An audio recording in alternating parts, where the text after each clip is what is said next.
चुनावी के बेला है और ये चुनाव खास तौर से इस देश के अंदर गरीबों, सर समाज के गरीबों, पिछड़ों, आदिवासियों और दलितों के लिए खास होता है।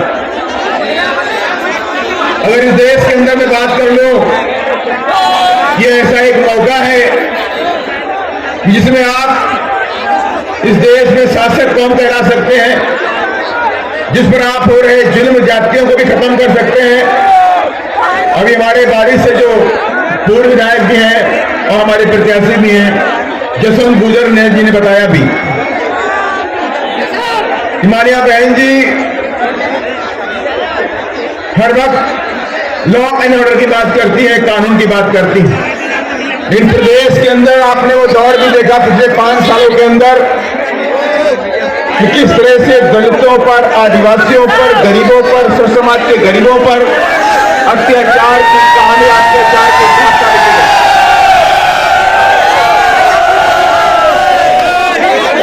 मीडिया बंधु ध्यान दें भाई, यूट्यूब वाले ध्यान दें, इस तरह का डिस्टर्बेंस मत करिए। आप लोग उस तरह की रिकॉर्डिंग मत करिए।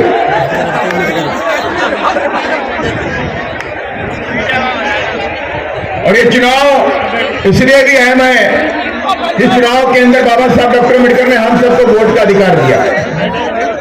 अगर बाबा साहब डॉक्टर अम्बेडकर ने हमें वोट का अधिकार नहीं दिया होता तो शायद इस देश में चुनाव नहीं होता।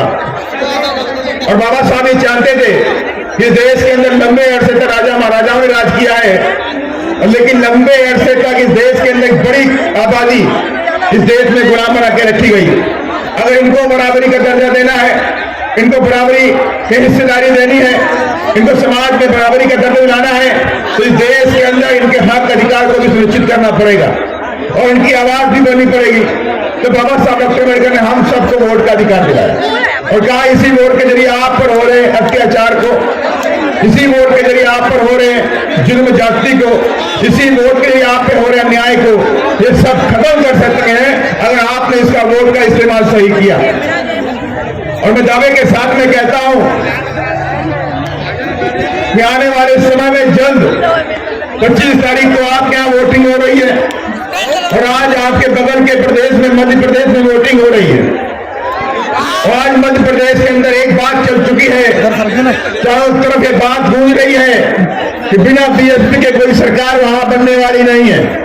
ये तमाम मीडिया बंधु के लोग भी बोल रहे हैं और यही बात आज डर भी है कि राजस्थान के अंदर इस बार बहुजन समाज पार्टी पूरी ताकत के साथ में चुनाव लड़ रही है और इस बार हमने टारगेट रखा है कि बिना बीएसपी के कोई सरकार बनने नहीं देंगे और जब बीएसपी ताला खोलेगी विधानसभा का जयपुर के अंदर, तब जाके वहां कोई सरकार बनने पाएगी। और ये हमने ठान लिया है और ये ठान चुके हैं और इस बात को भी ठान चुके हैं कि प्रदेश के अंदर गुंडा मवालियों को इस बार उनको सही जगह पहुंचाने का भी काम करेंगे। 5 साल के अंदर प्रदेश में जो गुंडागर्दी हुई, दलितों के साथ में अत्याचार हुए, आदिवासियों के साथ में अत्याचार हुए, सर समाज के गरीबों के साथ में अत्याचार हुए, बच्चियों के साथ में जो बलात्कार हुए, महिलाओं के इज्जत को, आबरू को तार तार किया गया, ये सारी चीजें हमारी नजरों में हैं। मैं आज से वादा करना चाहता हूं, अगर आप सभी लोगों ने पूरी ताकत के साथ में आने वाली 25 तारीख को हाथी का बटन दबा दिया तो गुंडों मवालियों को प्रदेश में 1 घंटा भी रुकने नहीं देंगे। साथी 1 घंटा भी गुंडा मवाली दिखाई नहीं पड़ेगा। और ये गुंडा मवाली जो अत्याचार करते हैं, कोई कितना भी ताकतवर गुंडा मवाली होगा उसको वहीं पहुंचा देंगे जो उसकी सही जगह होगी। साथी और ये हम ऐसे नहीं बोलते हैं, ये सारे काम आदरणीय बहन जी ने उत्तर प्रदेश में करके भी दिखाए। आदरणीय बहन जी के सामने उत्तर प्रदेश एक चैलेंज था कि किस तरह से लॉ एंड ऑर्डर, कानून का राज स्थापित किया जाए और उसके लिए हमारे बहन जी ने अल्टीमेटम दिया कि मेरे प्रदेश के अंदर से जो गुंडे मवाली हैं, प्रदेश को छोड़ करके 1 हफ्ते के अंदर भाग जाओ। और 1 हफ्ते बाद माननीय बहन जी ने सारे अधिकारियों को बुलाया और उनसे कहा कि अब आप उत्तर प्रदेश की सारी सीमाओं को सील कर दो। सारे अधिकारी चौंक गए, हमारे बहन ने ऐसा क्यों बोला? और बोला अब जब प्रदेश के अंदर एक भी गुंडा मवाली जो बच गया है, मेरे अल्टीमेटम के बाद उसको भागने का मौका मत देना, उसे पकड़ करके जेल की सलाखों के पीछे डाल देना।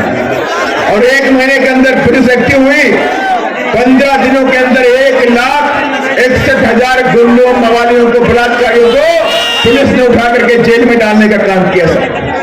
और तब जाकर के उत्तर प्रदेश के अंदर गुंडागर्दी खत्म हुई, जंगल राज खत्म हुआ, वहां पर कानून के द्वारा कानून का राज स्थापित किया गया। और वैसे मुझे आप सब लोगों से उम्मीद है कि कानून के द्वारा कानून का राज हम लोग जयपुर के अंदर और स्थान के अंदर स्थापित करने का काम आने वाली 25 तारीख को हाथी का बटन दबा करके करने वाले हैं। और फिर मैं देखता हूं कि कौन मुंडा है, कौन मवाली है, कितना बड़ा ताकतवर आदमी है। तो दलितों के 18 दिन फ्रैक्चर करेगा, उसकी हिम्मत नहीं होगी कि आपके बहू बेटियों की तरफ, आपके बच्चों की तरफ बात उठा करके मिलने के लिए साथी मैं दावे के साथ किसी की हिम्मत नहीं होगी। और मानव श्री कांशीराम साहब ने कहा था, जब आप शासक कौम बन जाओगे, जब इस देश में राजा की कौम बन जाओगे, तो किसी की हिम्मत नहीं होगी कि आपकी लोगों की तरफ आप उठा करके देखने की, किसी की हिम्मत नहीं होगी। तो इसलिए मैं चाहता हूं हम सब लोग बाबा साहब के संविधान को मानने वाले लोग हैं। हम चाहते हैं इस देश के अंदर भाईचारा हो, इस देश के अंदर गुंडागर्दी खत्म हो, इस देश के अंदर भ्रष्टाचार खत्म हो, इस देश के अंदर शिक्षा खत्म हो, इस देश के अंदर रोजगार के अवसर उत्पन्न किए जाए। ये सारा काम हम अपने संविधान के अनुसार करना चाहते हैं। इसीलिए मैं आप सभी लोगों से रिक्वेस्ट करना चाहता हूं कि जो इस बार धौलपुर की जनता इन तीनों प्रत्याशियों को जिता करके जयपुर हाथी पर बैठा करके भेजने वाली है, 25 तारीख को निर्णय लेने वाली साथी।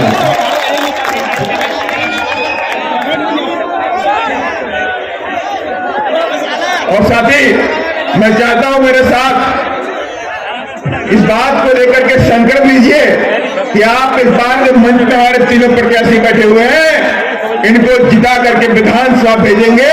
दोनों हाथ उठा करके संकल्प दिखाइए सर।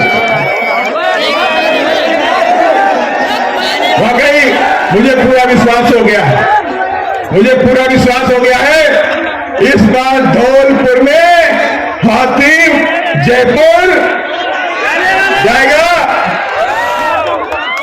मुझे पूरा विश्वास है कि धौलपुर से भी हाथी जयपुर जाएगा, बाड़ी से भी हाथी जयपुर जाएगा और बसेली से भी हाथी जयपुर जाएगा। आवाज नहीं आई आप लोगों की, अभी वो चंबल वाली आवाज नहीं आई, देखिए अभी भी नहीं आई। जाएगा जाएगा, मुझे विश्वास है इस बार हम बाबा साहब के सपनों को प्रदेश में पूरा करेंगे प्रदेश के अंदर। और जो कांग्रेस ने हमारी पीठ में छोड़ा धोखा था, याद है कि नहीं याद है? 2-2 बार कांग्रेस ने हमें धोखा देने का काम किया है, 2-2 बार कांग्रेस ने हमारे अच्छे विधायक तोड़ने का काम किया है। और इस बार बहुजन समाज पार्टी के एक कार्यकर्ता ने कसम उठा ली है, जो 6 के 6 विधायक जो हमारे थे उनकी जमानत भी जब्त करेंगे और दोबारा कभी विधानसभा का मुंह भी देख नहीं पाएंगे। और उनमें से कईयों को तो आप लोगों ने इस लायक नहीं छोड़ा कि उनको विधानसभा का टिकट मिल जाए। 3-4 लोगों को मिल भी गया है, तो उनका इंतजाम भी हम लोगों ने कर दिया है कि इस बार वो विधानसभा नहीं पहुंच पाएंगे साथियों। और मैं दावे के साथ मैं कहता हूं कि जो कांग्रेस ने हमारे साथ धोखा किया, कांग्रेस ने बीएसपी के साथ धोखा नहीं किया। बहुजन समाज पार्टी इस देश के अंदर बहुजनों की, गरीबों की, सब समाज की एक अपनी पार्टी, अपनी आवाज है। उस आवाज के साथ में धोखा दिया, उस पार्टी के साथ में धोखा दिया, इस मिशन और मूवमेंट के साथ धोखा दिया। और कांग्रेस का एक इतिहास रहा है कि कांग्रेस ने हमेशा बाबा साहब के साथ ही छल कपट करने का काम किया और कांग्रेस ने ही हमारे साथ के साथ में छल करने को। इस खबर को देखने के बाद क्या है आपकी राय, नीचे दिए गए कमेंट बॉक्स में दीजिए अपनी राय। ऐसी तमाम बड़ी खबरों को देखने के लिए जुड़े रहिए हमारे साथ।